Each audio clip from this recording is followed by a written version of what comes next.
எடப்பாடி பழனிசாமியை யாரும் முதலமைச்சர் வேட்பாளராக ஏற்றுக்கல.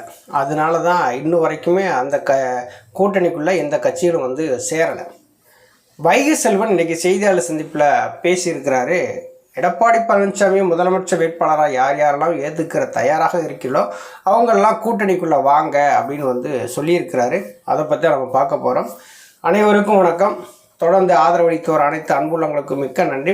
ஃபஸ்ட் டைம் இந்த சேனலை நீங்கள் பார்க்குறீங்க அப்படின்னா சப்ஸ்கிரைப் பண்ணி பாருங்கள். வாங்க வீடியோக்குள்ளே போகலாம். இப்போ எடப்பாடி பழனிசாமியை யார் முதலமைச்சர் வேட்பாளராக ஏற்றுக்கிட்டா?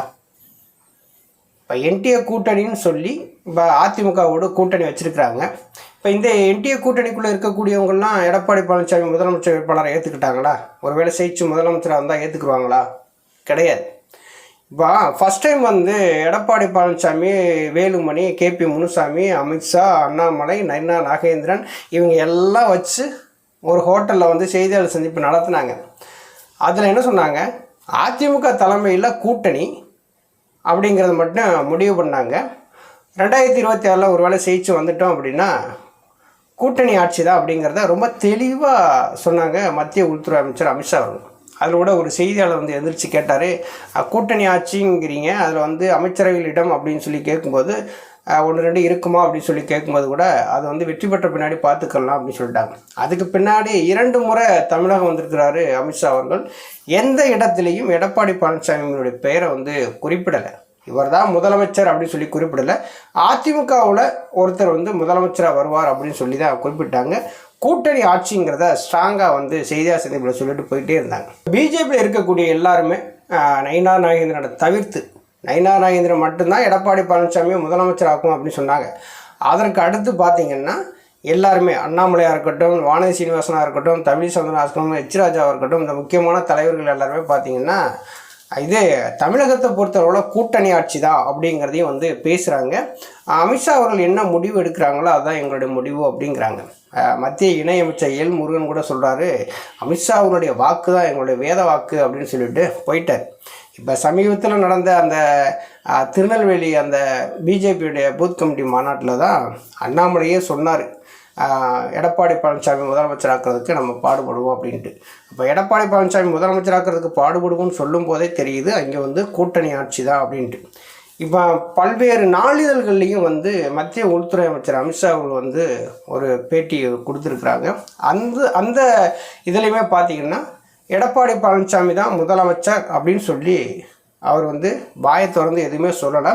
கூட்டணி ஆட்சிங்கிறத தெளிவாக சொல்லியிருக்கிறாங்க. இப்போ இங்கே இருக்கிறவங்க எல்லாம் என்ன பண்ணுறாங்க அப்படின்னா, அதிமுக பிஜேபி இந்த 2 கட்சிகளும் கூட்டணி வச்ச உடனே வேறு எந்த கட்சிகளுமே இந்த கூட்டணிக்குள்ளே வர தயங்குறாங்க. இப்போ திமுக இருக்குது, திமுகவில் கூட்டணிக்குள்ளே இருக்கக்கூடிய அந்த கட்சிகளில் முரண்பட்ட கருத்து இருக்குது, இல்லைன்னா சொல்ல முடியாது. கம்யூனிஸ்டுகளும் முரண்பட்ட கருத்து இருக்குது, காங்கிரஸுக்கும் முரண்பட்ட கருத்து இருக்குது, விசிகாவுக்கும் முரண்பட்ட கருத்து இருக்குது. இந்த முரண்பட்ட கருத்துக்களோடு ஒரு கூட்டணியை கட்டமைச்சு தக்க வச்சிருக்கிறாரு தமிழக முதல்வர் மு.க. ஸ்டாலின் அவர்கள். இப்போ அந்த கூட்டணிக்குள்ள ஒரு விரிசல் ஏற்படுதுன்னு வச்சுங்களேன். இந்த விரிசல் ஏற்பட்ட உடனே ஒரு கட்சி வெளியே வருது அப்படின்னா இந்த கட்சி யாரோட போய் கூட்டணி வைக்கும்? இங்கே அதிமுக பிஜேபியோட கூட்டணி வைக்கிறதுக்கு ஏது வாய்ப்பு இருக்கா? சுத்தமாகவே கிடையாது. இங்கே பிஜேபி அதிமுகவோட ஒட்டிக்கிட்டதுனால தான் வேறு கட்சிகள் இங்கே கூட்டணி வைக்க தயங்குறாங்க. தமிழக வெற்றி கழகங்கிற பெயரில் விஜய் தனியாக ஒரு கட்சி ஆரம்பிச்சிருக்கிறாரு. அவர் கூட்டணி ஆட்சி அதிகாரத்தில் பங்கு உண்டு அப்படிங்கிறத முதல் மாநாட்டிலே ரொம்ப தெளிவாக சொல்லிட்டாரு. 2வது மாநாட்டிலே அவர் தெளிவாக சொல்லிட்டாரு. அவரை நோக்கி இன்றைக்கி ஒரு சில கட்சிகள் நகர்றது மாதிரி தான் தெரியுது. அன்புமணி தலைமையில் இருக்கக்கூடிய பாட்டாளி மக்கள் கட்சி கூட்டணி ஆட்சி தான் விரும்புகிறாங்க. ஏன் காங்கிரஸே கூட்டணி ஆட்சி தான் விரும்புகிறாங்க. இன்றைக்கி இவர் புதிய தமிழகம் கட்சி கிருஷ்ணசாமியும் கூட்டணி ஆட்சி தான் விரும்புகிறாங்க. ஆனால் ஏன் இன்னும் போய் அங்கே சேர மாட்டேங்கிறாங்க அப்படின்னா, முதல் முறையாக விஜய் கட்சி ஆரம்பித்து களத்தில் நிற்கிறாரு. அவருக்கு இத்தனை சதவீதம் வாக்கு இருக்குது அப்படின்னு சொல்லிட்டு அவர் இன்னும் நிரூபிக்கலை. திடீர்னு போய் நம்ம கூட்டணி வச்சிடக்கூடாதுன்னு சொல்லி தான் அவங்களும் யோசிச்சுட்டு இருக்கிறாங்க. இந்த பக்கம் பார்த்தீங்கன்னா அதிமுக பிஜேபி இந்த கூட்டணிக்குள்ளே பார்த்தீங்கன்னா இருக்கக்கூடிய கட்சிகளே வெளியே போக வேண்டிய சூழ்நிலை ஏற்பட்டுருச்சு. இன்றைக்கி வந்து ஒரு சிலர் வந்து கூட்டணி ஆட்சி தான் அப்படிங்கிறாங்க, இன்னும் ஒரு சிலர் தாங்க எடப்பாடி பழனிசாமியுடைய தலைமையை மாற்று அப்படிங்கிறாங்க. இப்படியான ஒரு நிலைமையெல்லாம் உருவாகும் போது பார்த்திங்கன்னா எடப்பாடி பழனிசாமியை முதலமைச்சர் வேட்பாளரை ஏற்றுக்கிட்டு யாரும் கூட்டணிக்கு வர தயாராகவும் இல்லை. இங்கே எல்லாரும் என்ன நினைக்கிறாங்க அப்படின்னா, எடப்பாடி பழனிசாமி ஜெயிக்கணும்னா, வெற்றி வரணும்னா, அவர் முதலமைச்சராக ஆகணும் அப்படின்னா ஓபிஎஸ்ஸையும் டிடிவி தினகரனையும் கூட்டணிக்குள்ளே கொண்டு வாங்க அப்படின்னு சொல்லி பேசுகிறாங்க. பிஜேபி சார்ந்தவங்களும் வந்து இப்போ அண்ணாமலையுமே வந்து டிடிவி தினகரன் அவர்களோட வந்து ஒரு நேரம் சந்தித்து பேச்சு நடத்தியிருக்கிறாங்க. டிடிவி தினகரன் அவர்களுமே வந்து நவம்பரில் வந்து நான் உங்களுக்கு பதில் சொல்கிறேன் அப்படிங்கிற மாதிரி அவரும் வந்து சொல்லியிருக்கிறதா அண்ணாமலை வந்து செய்தியாளர் சந்திப்பில் வந்து சொல்லியிருக்கிறார்.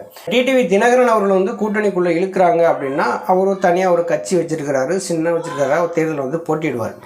அதிமுகவில் இரு பிளவாக இருக்குது. ஐயா ஓபிஎஸ் எடப்பாடி பழனிசாமிங்கிற பிளவு இருக்குது. இப்போ என்ன பண்ணுறாங்க பிஜேபி, எப்படியாவது வந்து ஓபிஎஸ் வந்து கூட்டணிக்குள்ளே கொண்டு வரணும் அப்படின்னு நினைக்கிறாங்க. கூட்டணிக்குள்ளே அப்படிங்கும்போது தான் இங்கே பெரிய ஒரு முரண்பாடே வந்து இருக்குது.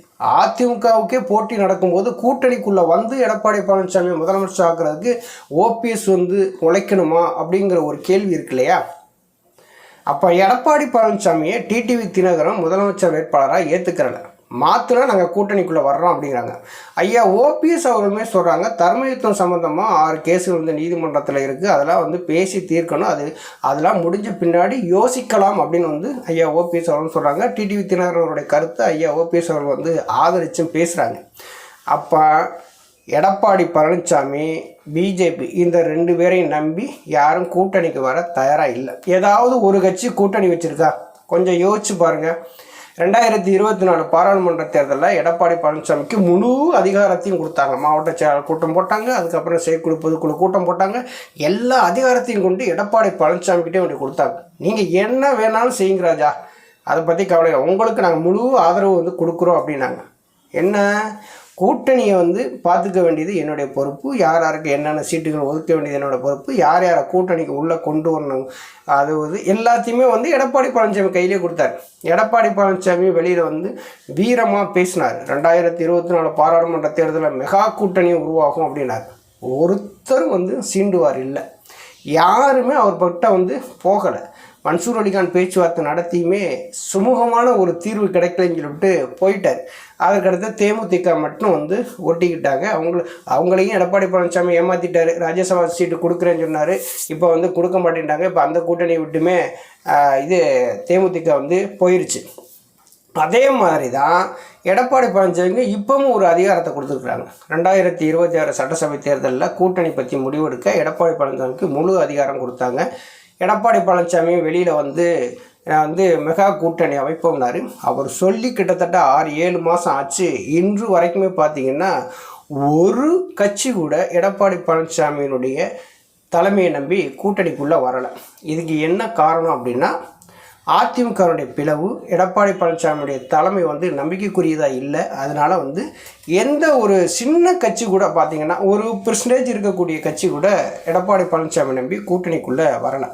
இப்படி இருக்கிற தலைமையை நம்பி எடப்பாடி பழனிசாமி முதலமைச்சர் வேட்பாளரை ஏற்க தயாராக இருக்கிற கட்சிகள்லாம் கூட்டணிக்கு வாங்கன்னு சொல்லி அழைப்பு கொடுத்தா எந்த கட்சி இருக்குது அவரை நம்பி போகிறதுக்கு? எல்லா கட்சியுமே செட்டில் ஆகிட்டாங்க. இடது கம்யூனிஸ்ட்டு, வலது கம்யூனிஸ்ட்டு, காங்கிரஸ், விசிக, இன்னும் சின்ன சின்ன கட்சிகள்லாம் வந்து திமுகவில் செட்டில் ஆகிட்டாங்க. இன்றைக்கி வந்து நாம் தமிழர் கட்சி களத்தில் நிற்கிறாங்க. அவங்க யாரும் எதுக்கும் காம்ப்ரமைஸ் ஆகாமல் தனியாக களத்தில் 234 தொகுதியும் வந்து நிற்கிறாங்க. மீதி அதிமுகவோட கூட்டணி சேரக்கு எந்த கட்சி இருக்குது? பாட்டாளி மக்கள் கட்சி, தேமுதிக 2 தனியாக நிற்கிறாங்க. அவங்க வந்து எப்படின்னா கூட்டணி ஆட்சியை உறுதிப்படுத்துகிற எந்த கட்சி அந்த கட்சியோடு நாங்கள் கூட்டணிக்கு போவோம் அப்படிங்கிற மாதிரி தான் அவங்களுடைய நிலைமை வந்து இருக்குது. எத்தனை நாளைக்கு நம்மளுடைய வாக்குகளை வாங்கி அவங்க மட்டுமே ஜெயிச்சு வந்து முதலமைச்சர் ஆவாங்க, நம்ம மட்டும் எம்எல்ஏவோடு நிடுக்கிறதா? நம்மளுக்கும் ஆட்சி அதிகாரத்தில் பங்கு வேணும்னு சொல்லிட்டு ஒரு ஆசை இருக்கத்தானே செய்யும். அதனால் அவங்க அந்த இதில் நிற்கிறாங்க. இப்போ ஐயா ஓபிஎஸ் அவர்கள் வந்து எந்த கூட்டணிக்குள்ளே போகிறாங்களோ அந்த கூட்டணி வெற்றி பெறக்கூடிய கூட்டணியாக இருக்குது. அதனால தான் இங்கே பிஜேபியில் இருக்கிறவங்களாம் என்ன பண்ணுறாங்க, நான் ஓபிஎஸ் அவர்களை சந்திக்க போகிறேங்கிறாங்க. டிடிவி தினகரனை சந்திச்சிட்டேன், நவம்பரில் சொல்கிறேன்னு இருக்காங்க. அதுக்கடுத்து நான் ஓபிஎஸ் அவர்களை சந்திக்க போகிறேன் அப்படின்னு வந்து சொல்கிறாங்க. இப்போ எல்லாருக்கும் என்ன ஒரு பயம் அப்படின்னா, ஏற்கனவே 2021 சட்டசபை தேர்தலில் டிடிவி தினகரனை ஒதுக்கி வச்சுட்டு தேர்தல் சந்தித்ததுனால ஆட்சியே வந்து இழக்க வேண்டிய சூழ்நிலை ஏற்பட்டது. அதே மாதிரி இந்த முறை டிடிவி தினகரனையும் ஓபிஎஸ் அவர்களையும் வந்து ஒதுக்கி வச்சுட்டு நம்ம தேர்தல் சந்தித்தோம் அப்படின்னா மீண்டும் திமுக தான் வெற்றி பெறும் அப்படிங்கிற மாதிரியான ஒரு சூழ்நிலை ஏற்பட்டிருக்கு. அந்த சூழ்நிலையை தவிர்க்கணும், அதிமுக ஜெயிக்கணும் அப்படின்னா எடப்பாடி பழனிசாமி தலைமையை மாற்றினா தான் நல்லது அப்படின்னு சொல்லிவிட்டு இன்றைக்கி டிடிவி தினகரன் வந்து பேசியிருக்கிறாரு. அந்த கருத்தை வந்து ஐயா ஓபிஎஸ் அவர் வந்து ஆதரிச்சிருக்கிறாங்க. செங்கோட்டையன் அவர்களுமே ஒரு பக்கம் வந்து அதிமுகனுடைய ஒருங்கிணைப்பு முயற்சியை தீவிரப்படுத்திட்டு இருக்காரு. ஆனால் எடப்பாடி பழனிசாமி தலைமையை நம்பியோ எடப்பாடி பழனிசாமியை முதலமைச்சர் வேட்பாளர்களை ஏற்றுக்கிட்டோ யாரும் கூட்டணிக்கு வரமாட்டாங்க அப்படிங்கிறது தெளிவாக தெரிகிறது. நன்றி, வணக்கம்.